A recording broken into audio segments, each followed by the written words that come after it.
Provérbios capítulo 11, versículo de número 14, é o versículo, é a palavra para nossa meditação nessa noite, uma palavra que Deus ministrou ao meu coração agora no período da tarde, em um momento em que eu buscava soluções para tentar ajudar algumas pessoas, o que falar, o que aconselhar, o que apresentar. E o Senhor me fez lembrar deste versículo e ministrou uma palavra no meu coração. Provérbios 11, 14 diz assim: sem conselho a nação cai. O que a salva é ter muitos conselheiros. Na King James, não havendo sábia direção, toda a nação é arruinada. O que a pode restaurar é o conselho de muitos sábios, Glória a Deus. Pode se assentar em nome de Jesus. Glória a Deus. Eu quero falar hoje, de forma bem breve, mas com um tom de aconselhamento pastoral. Tenho certeza que esta palavra ela vai servir de instrumento de lição para a nossa vida, e que através da nossa vida outras pessoas também recebam esses conselhos para terem aí uma vida saudável, uma vida frutífera, próspera em todas as áreas. E o tema que eu quero dar a esta mensagem nessa hora, nessa noite, é esse. Em quais situações eu estou correndo risco de falhar? Olha só. Em quais situações eu estou correndo risco de falhar? Falhar na vida pessoal, na vida cristã, na vida íntima, na vida conjugal, falhar na família, falhar nos relacionamentos, falhar emocionalmente, falhar espiritualmente. Existe uma grande possibilidade de eu falhar em muitas áreas. Existe essa possibilidade. E essa possibilidade ela existe justamente por conta da nossa limitação. Nós somos muito limitados, nós somos muito falhos. Muitas vezes nós confiamos no poder do nosso braço, muitas vezes nós confiamos na nossa sabedoria para resolver problemas, muitas vezes nós confiamos até mesmo no nosso poder aquisitivo para tentar solucionar algumas questões. Corremos atrás desse ou daquele, quando na verdade nós deveríamos somente esperar e buscar no Senhor. Então, em quais áreas da minha vida eu corro risco, eu estou correndo risco de falhar? Quando eu corro risco de falhar? Aí eu quero falar sobre 7 possibilidades que existe de falhar, da minha falha. Primeira, quando a paz vai embora e a briga se instala. Quando a paz vai embora e aonde reinava a paz, agora só é briga, só é contenda, só é discussão. Provérbios 14, 17, Salomão está nos aconselhando a nos manter longe do tolo. Manter longe do tolo. Eu me mantendo longe do tolo, eu evito uma série de prejuízos, uma série de possibilidades destrutivas. Eu fecho ali um fluxo, eu fecho uma porta para possíveis contendas, possíveis fofocas, possíveis falatórios, possíveis situações que vai gerar, que vai causar um prejuízo para a minha vida. Então, em quais situações eu estou correndo risco de falhar? Quando eu não percebo que a paz foi embora e a briga ficou, a briga permaneceu. Quando eu não abro os meus olhos para entender que ontem era paz e hoje é briga, e eu estou até às vezes me acomodando com essa situação. Aí, Quando o ambiente vira campo de guerra e a contenda se torna uma rotina, talvez Deus esteja dizendo: este lugar, esta pessoa, este ambiente não está te edificando mais. Olha só. Então, quando a paz vai embora e reina e começa a prevalecer a contenda, é Deus dizendo, é Deus orientando que esse ambiente, que antes era ambiente de paz, agora virou um campo de guerra. É Deus dizendo que provavelmente esse lugar já não está mais me edificando. Essa pessoa com quem eu estou me relacionando, convivendo, já não está mais trazendo edificação para a minha vida, já não está mais somando para a minha vida. E quando isso acontece, eu estou correndo o risco de falhar. Então, primeiro, qual situação eu estou correndo o risco de falhar? Quando eu permito que a paz vá embora. Quando eu permito que a discussão, a briga, a contenda, ela prevaleça, ela domine um ambiente que outrora era um ambiente de paz, era um ambiente ordeiro, era um ambiente de tranquilidade. Agora se tornou um ambiente de guerra. É Deus chamando a nossa atenção. E quando Deus está dizendo: olha, possivelmente esse lugar, esse ambiente, essa pessoa ou essa situação não está trazendo edificação, é Deus dizendo para você se posicionar. É Deus dizendo para mim e para você: não aceite essa situação, se posicione, tome uma atitude e que a briga, a contenda saia e a paz volte a reinar. Que o Espírito Santo de Deus volte a ser Senhor dessa situação e Senhor da sua vida, Senhor do seu relacionamento, porque aonde o Espírito Santo está, ali tem liberdade, ali tem paz, ali tem graça, ali tem mover de Deus, operar de Deus. Então, primeiro lugar que eu corro o risco de falhar, quando eu deixo a paz ir embora, e eu tolero a briga, eu tolero a discussão, eu tolero o problema. E nós, irmãos, nós temos essa fraqueza.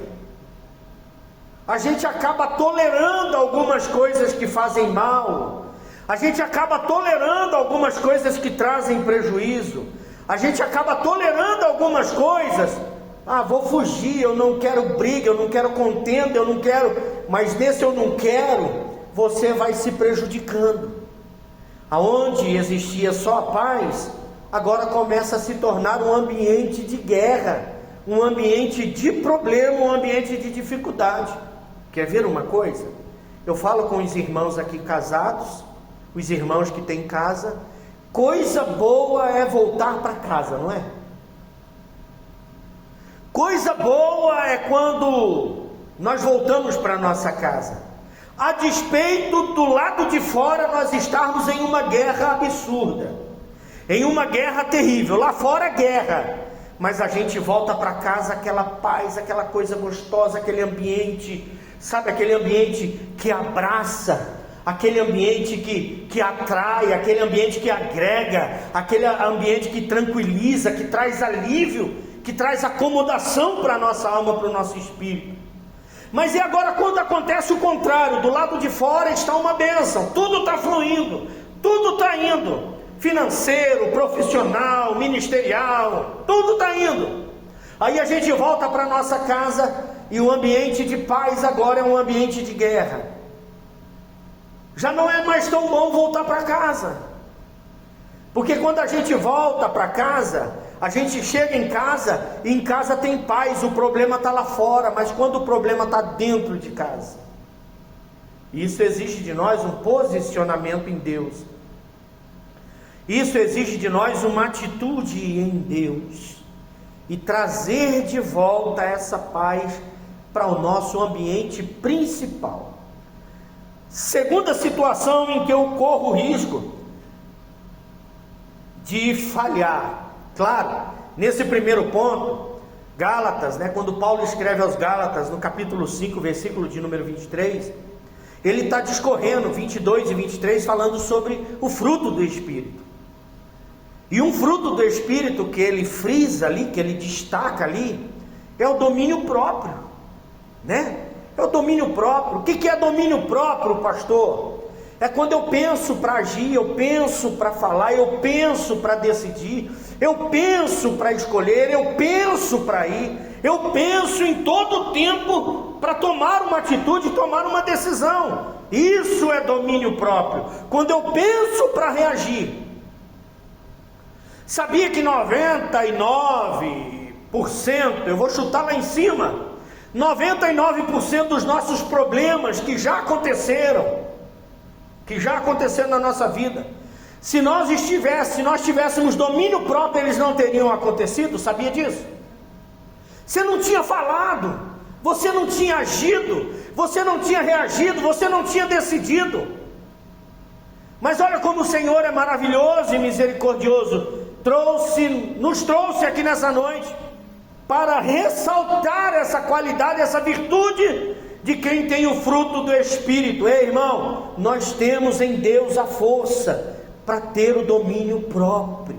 Amém?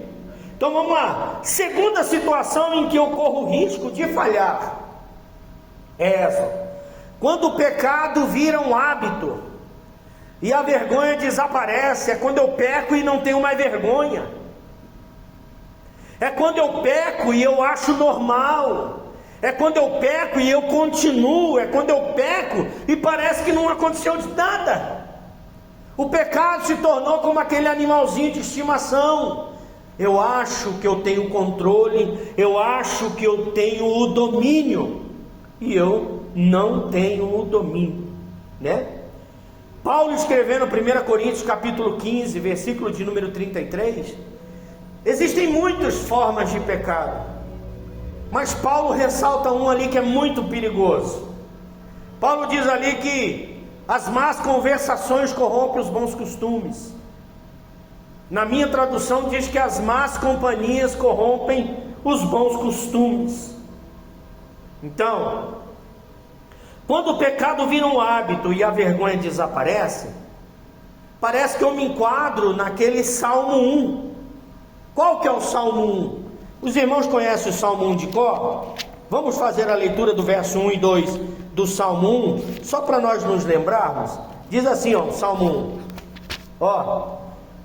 Como é feliz aquele que não segue o conselho dos ímpios, não imita a conduta dos pecadores, e nem se assenta na roda dos zombadores. Ao contrário, antes tem a sua satisfação na lei do Senhor, e nela medita de dia e medita de noite. Olha só que coisa maravilhosa. Eu não sou movido pelo que os outros falam, A Bíblia fala que aquilo que o Senhor odeia, a Bíblia fala que 6 coisas o Senhor odeia, o Senhor abomina, e uma ele odeia, ele detesta. Qual que é? É aquele que causa contenda entre os irmãos. Olha só, ele odeia. 6 ele abomina. 6 ele olha e diz assim: isso é terrível. Mas uma ele odeia, que é aquele que traz contenda entre os irmãos. Olha que coisa tremenda. Então muitas vezes a gente se perde no pecado do adultério, da fornicação, da prostituição, da lascívia e tantos outros terríveis, que são muito terríveis também. Mas eu quero abordar esse, porque eu acho esse um veneno tão terrível. E a gente olha e a gente vê que quem adultera tem disciplina. Só que a gente não vê aquele que traz contenda entre os irmãos sendo disciplinado. Aquele que fomenta a desordem, aquele que fomenta a bagunça, aquele que destrói, ele tem o prazer de matar. E isso é terrível. Aquele que empresta o seu lábio, a sua boca para o inferno, irmão? quando na verdade nós somos cidadãos do céu. Nós temos que estar em oração um pelo outro, nós temos que estar em consagração um pelo outro, nós temos que estar jejuando um pelo outro, nós temos que estar defendendo um o outro, nós temos que estar incentivando o ministério um do outro, a família um do outro. Isso é ser cidadão do céu. E uma das falhas, a gente corre o risco de falhar, se a gente se permitir ser levado pela má conversação, pela má companhia. Se a gente der essa abertura, o erro começa a ser celebrado, o arrependimento desprezado, e a nossa alma começa a adoecer em silêncio. Adoecer em silêncio. E isso é terrível. E nós não temos que andar segundo o conselho dos ímpios. A gente pensa que ímpio é quem não serve a Deus. Ímpio também é quem conhece a Deus, mas não obedece. Ímpio também é quem está dentro da casa do Senhor, mas não vive conforme a lei do Senhor. Não se esforça para andar conforme, segundo o querer do Senhor. Aleluia. Quais situações que eu corro o risco de falhar? Nós não queremos falhar, a gente quer acertar.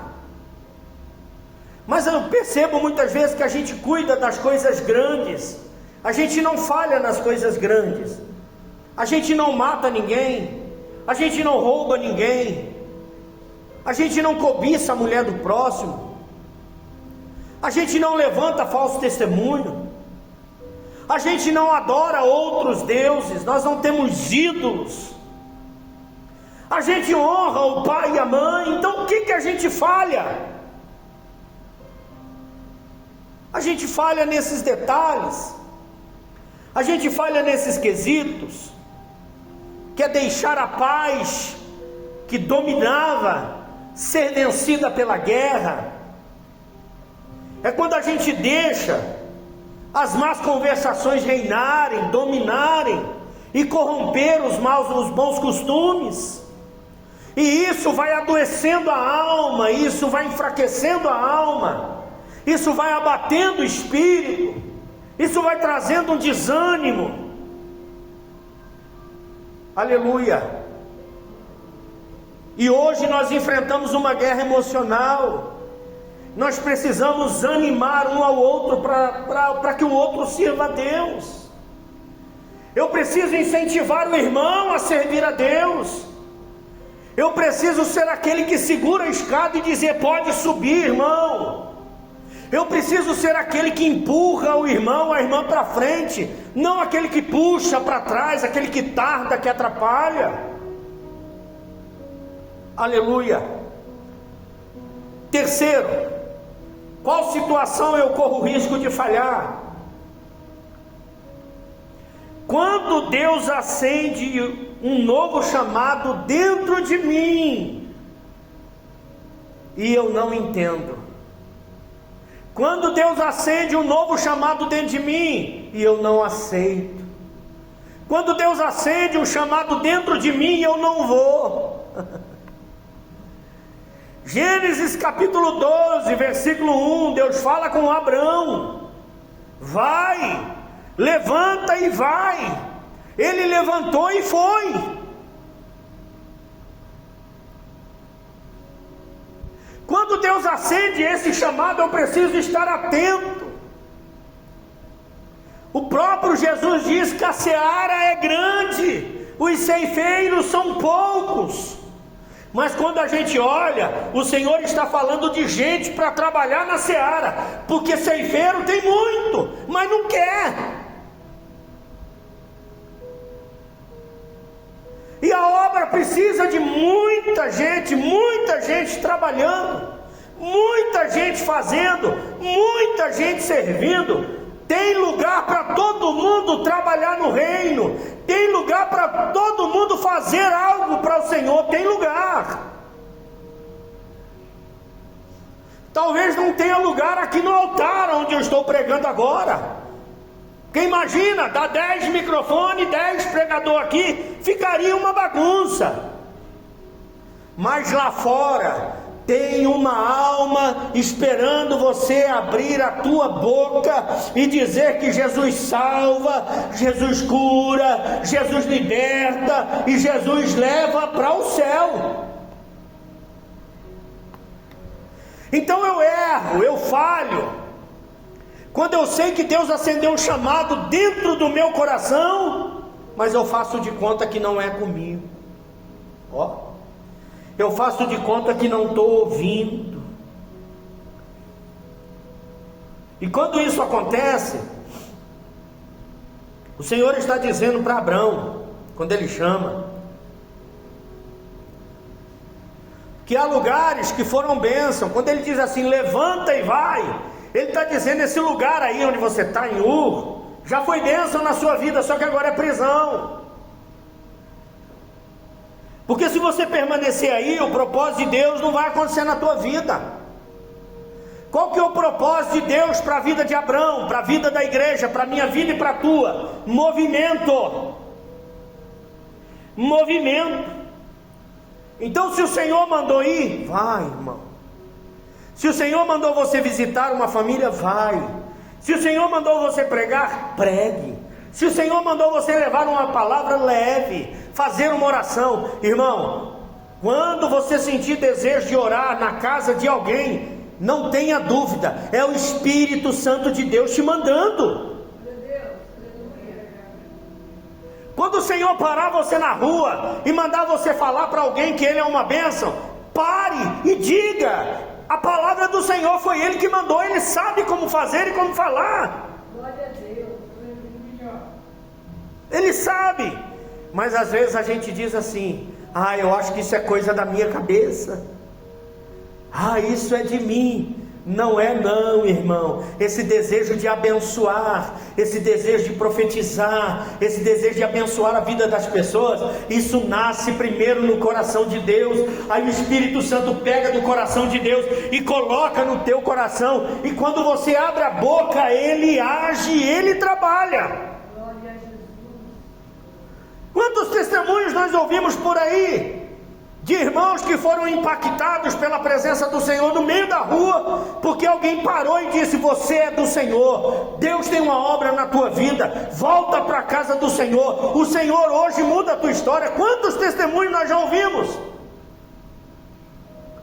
Mas foram pessoas que se permitiram ser instrumentos de Deus, foram pessoas que se permitiram ser usados por Deus.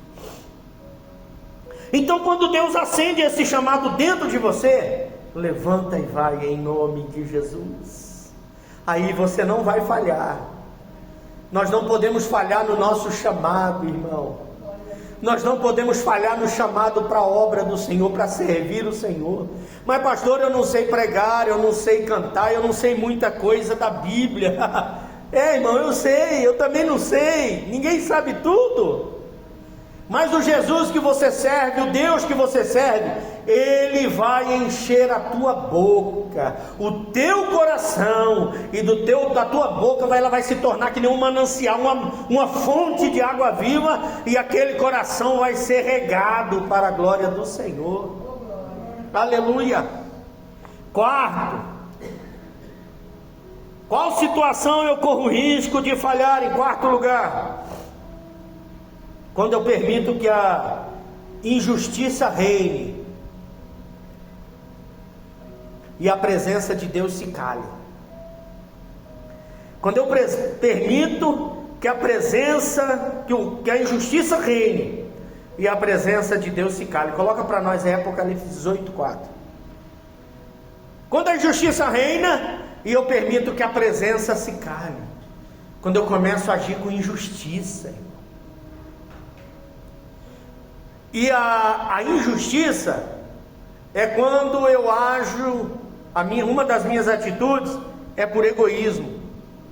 Eu só penso em mim, eu só ajo olhando para mim. Provérbios 18:4. Então ouvi uma outra voz dos céus que exclamava: retirai-vos dela, meu povo. É o Senhor falando para uma cidade.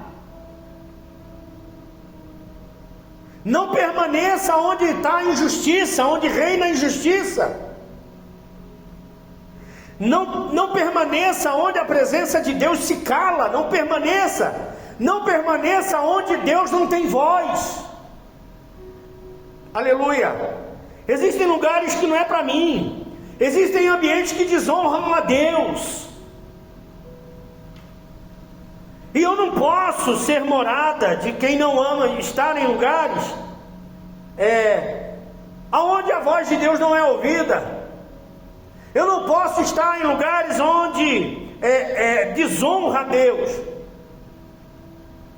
que não podem ser morada de Deus, onde Deus não habita. Tem lugares que Deus não habita, irmão. Tem lugares que Deus pode até usar, mas Deus não habita. Tem lugares que Deus pode até usar, mas Deus não habita. Vocês já ouviram o testemunho? Deus falou na boca de um bêbado. Vocês já ouviram o testemunho? Deus usa, mas não habita.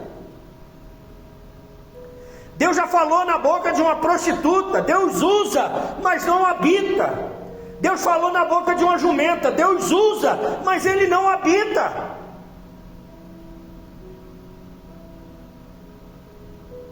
Então eu não posso frequentar em ambientes que desonram a Deus. Não são lugares para mim. Paulo, escrevendo 2 Coríntios capítulo 6, versículo 14, ele diz assim: que comunhão existe entre as trevas e a luz? Não existe meio termo, não existe negociação. Há só um pouquinho, só uma beiradinha, só uns minutinhos, é rapidinho. Paulo está dizendo: ei, qual comunhão existe entre trevas e luz? Nenhuma. A luz aqui está acesa, amém? Então não tem treva. Apaga a luz, treva. Acende a luz, sai treva. Apaga a luz, entra treva. Que comunhão que tem? Não tem. Luz fala que eu tenho possibilidade de ver tudo. Treva, eu não vejo nada. Você já andou no escuro? Onde você não via nada? Praticamente todos os motoristas já passaram por esse susto. Está andando na estrada e tem uma pane elétrica, a luz... O que você fez? Você foi andando? Parei na hora, eu não estou vendo nada. Na escuridão, na treva, eu não vejo nada, eu tenho que parar. Então Paulo está dizendo: que comunhão tem entre treva e luz? Treva você para, comunhão você continua. Olha que bênção. Se eu quiser associar treva com luz, eu vou andando, parando, eu não chego, irmão. Luz fala de bênção, de vitória, de projeto, de conquista. Luz fala de capacidade, fala de condição. Luz fala de claridade, de clareza. Luz fala de convicção. Na treva ninguém tem convicção. Se está na direita, na esquerda, de que lado que está. Aqui está na luz. Eu tenho certeza absoluta que eu estou mais próximo do vaso direito do que do vaso esquerdo. Se apagar a luz e me rodar aqui, me deixar aqui um pouquinho, eu vou saber onde eu estou? Não vou. Aleluia. Quando a injustiça reina, a presença de Deus se cala, irmão. Não devemos agir com injustiça. Amém? Quinto, em qual situação eu estou correndo o risco de falhar? Quando um relacionamento, quando uma união está te afastando da fé. Ó.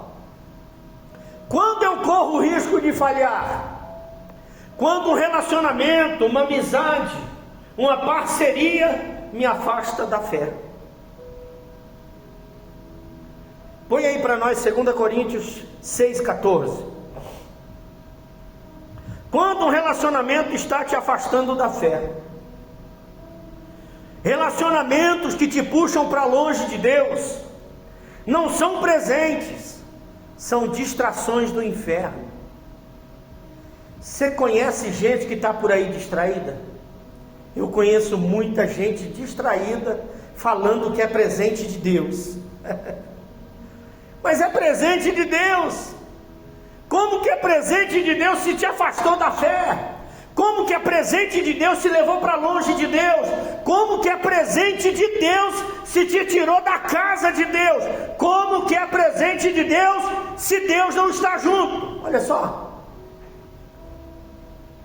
Jamais vos coloqueis em julgo desigual com os descrentes. Aqueles que não creem, julgo desigual, não tem a mesma fé, não tem a mesma convicção, não tem a mesma certeza, não caminha o mesmo caminho que você caminha, aleluia, não trilha o mesmo trilho que você trilha, não obedece da mesma forma que você obedece. Como que vai fazer isso? Aleluia. Existem relacionamentos que te puxam para longe de Deus. Parece presente, mas são distrações. São distrações. São distrações. Eu tenho filhos em casa, já estão aí chegando na época de namorar, e eu aconselho, eu oriento, eu ensino para que eles arrumem pessoas que sejam bênção na vida deles, mas para que eles também sejam bênção na vida das pessoas. Porque senão a gente fica muito como aquela galinha que esconde os pintainhos debaixo das asas, e a gente protege demais, e quando a gente protege demais, a gente estraga demais também. Aí ninguém serve para o nosso filho, quando na verdade é o nosso filho que não serve para ninguém.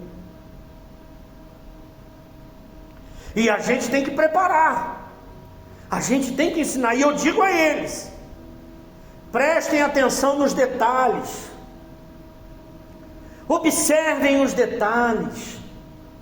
Ninguém fica ruim do dia para a noite, ninguém fica agressivo do dia para a noite, ninguém perde o domínio do dia para a noite, ninguém fica ruim do dia para a noite, ninguém, irmão. Ele já era ruim, é que a gente não viu. Ela já era ruim, a gente não viu. E a gente foi indo. Então, quando o relacionamento nos afasta de Deus, a gente está correndo um sério risco de falhar, amém? Um sério risco de falhar. E isso traz prejuízo. E Paulo, quando ele escreve aos Tessalonicenses, capítulo 5, versículo 22, ele diz assim, ó: foge da aparência do mal. Aí eu acho interessante, irmão Charles, que a gente pensa que a aparência do mal é o diabo. A gente pensa que a aparência do mal é o demônio manifesto. A gente pensa que a aparência do mal é quando o diabo aparecer de chifre de rabo e pé de boi. A gente pensa que a aparência do mal é um bicho. Não, irmão, não é só isso não. Tem gente que vem com sapatinho de algodão. Tem gente que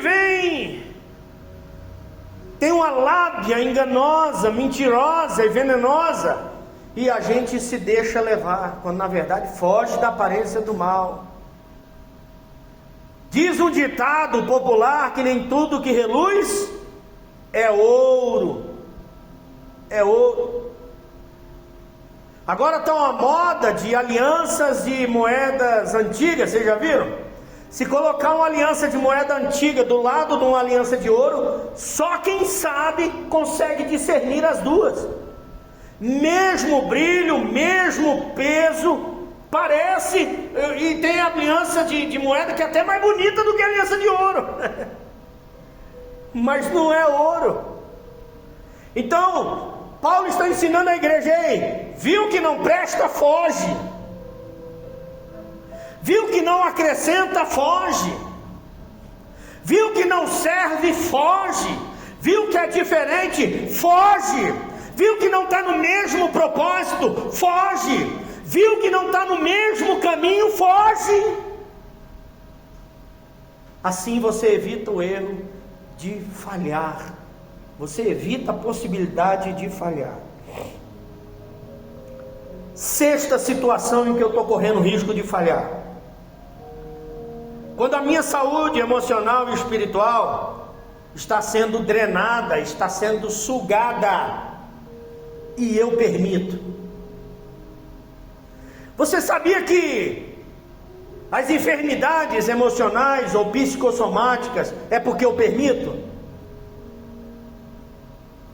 Sabia que é porque eu permito? Tem coisas que acontecem no meu corpo que eu não permito, mas acontece.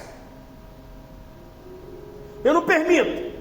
Você já levantou um dia pela manhã com dor de cabeça? Alguém perguntou para você: você quer essa dor de cabeça? Dor no braço, dor na perna. Levantei um dia com dor na perna que eu não conseguia pôr a perna no chão. Falei: meu Deus, alguém me deu um chute dormindo. Aconteceu. Agora, a enfermidade emocional eu aceito, eu tolero, eu deixo ela vir.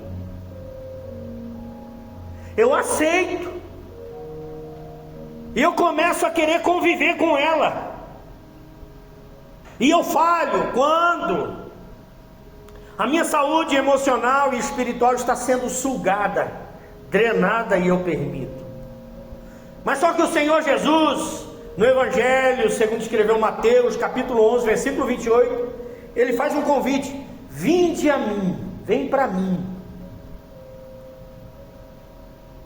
Existe a possibilidade de eu aceitar, mas Jesus olha para um grupo de pessoas e diz assim: ó, vem para mim, vem comigo, vem em mim. Todos vocês que estão cansados, sobrecarregados, não de um trabalho exaustivo, um trabalho do dia, um cansaço físico, mas um cansaço que excede o natural, e que só Jesus observa, e que Jesus está observando nessa noite. Eu falo pelo Espírito Santo de Deus. Existem pessoas aqui cansadas, e não estão cansadas de hoje, estão cansadas de muitos anos. Estão cansadas de querer parecer forte. Estão chegando no limite. E o Senhor olha para essas pessoas e diz assim: vinde a mim, todos vós que estáis cansados e sobrecarregados, e eu vos aliviarei. O Senhor está dizendo para mim e para você hoje: eu tenho alívio para a sua vida. Não fale permitindo que a sua saúde emocional ou espiritual seja drenada, seja sugada de vocês. Vinde a mim, confia em mim, entrega para mim, porque eu trago alívio para a sua alma. Aleluia. Aleluia. Deus não te chamou para você sobreviver a uma situação que te mata por dentro. Ele quer ver você inteiro curado, para que a alegria volte, a satisfação volte, o prazer volte. Deus está vendo em mim e você o esforço para continuar, e está sendo difícil continuar. Deus sabe que você não volta por temor, você não para por temor, você não entrega por temor, você não desiste, porque ainda com esse pouquinho de força, você acredita naquilo que Ele te falou. Não foi aquilo que o homem te falou, foi daquilo que Ele mesmo falou para você. Aleluia. Aleluia. Eu tenho alívio para a sua alma, diz o Senhor. Eu tenho alívio para você, então vem, vamos trocar o fardo, vamos trocar o jugo. Eu quero que você saia para viver uma vida plena, viver uma vida em paz, viver uma vida próspera, viver uma vida satisfatória, prazerosa, com lutas, mas com vitórias e vitórias abundantes. Um caminhar de glória em glória e de fé em fé, aleluia. Oh glória, aleluia. Aleluia, glória a Deus. Em sétimo lugar, aleluia, para nós encerrarmos, em qual situação eu estou correndo risco de falhar? Quando eu corro risco de falhar? Em que momento? É quando o Espírito Santo te inquieta e você sente, mas você diz, não dá mais.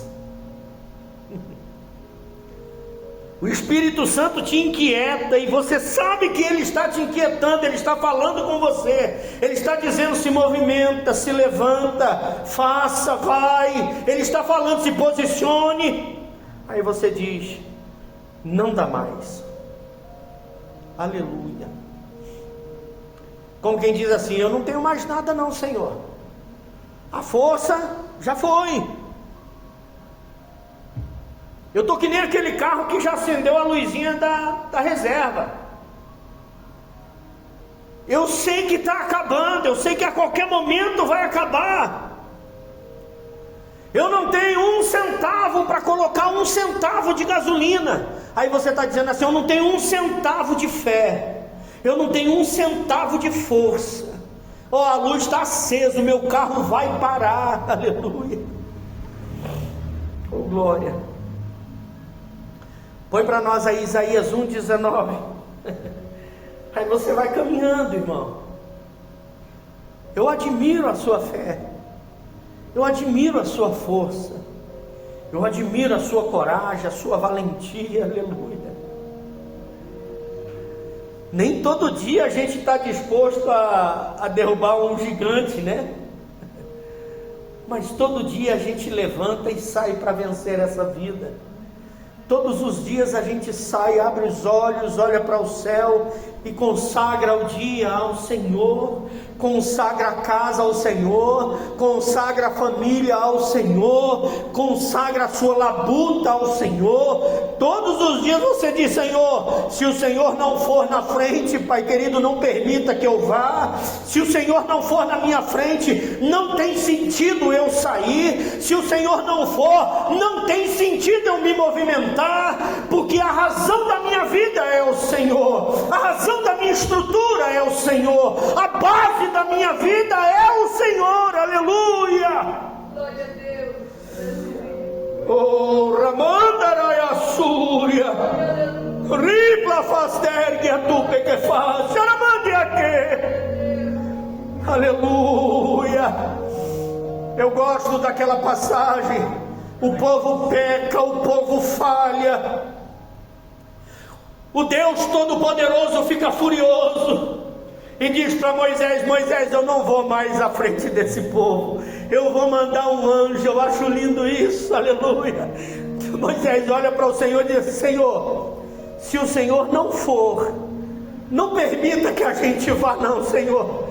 Moisés está dizendo, Senhor, eu tenho negócio com o Senhor, eu confio no Senhor, foi o Senhor quem me chamou, foi o Senhor quem me escolheu, é o Senhor quem tem cuidado de nós, é o Senhor que tem preservado a nossa vida, é o Senhor quem tem sido o meu provedor, o meu ajudador. Agora o Senhor quer que eu siga anjo, Senhor. Eu não tenho negócio com anjo, eu tenho negócio é com o Senhor, aleluia.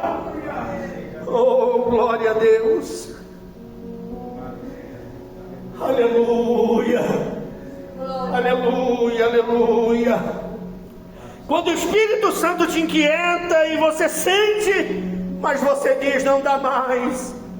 Olha o que o profeta Isaías, no capítulo 1, versículo de número 19, diz para mim. Olha que confirmação, olha que palavra de restauração, Olha que palavra de convicção e de confirmação. Se quiserdes e me ouvirdes, comereis o melhor desta terra. Aleluia. Aleluia. O Senhor está garantindo a vitória na nossa vida. Eu sei que não tem mais força, está quase no final, mas o Senhor garante a nossa vitória. Com esse pouquinho de força, com esse pouquinho de combustível espiritual, continua caminhando, continua trilhando, aleluia. Aleluia. Aleluia. Tem direção que não vem por voz audível, nem por discernimento espiritual. Mas se Deus te chamar, obedece. Ele vai te dar vitória.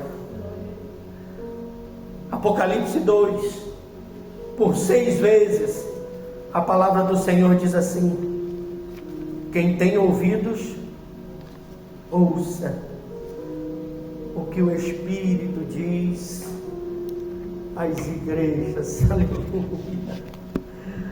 O Senhor está falando ao nosso coração aqui hoje, irmão. Se nós dermos atenção, se nós dermos ouvidos à voz do Senhor, aleluia, essas possibilidades de falha cessarão e o nome do Senhor será glorificado. Glória a Deus.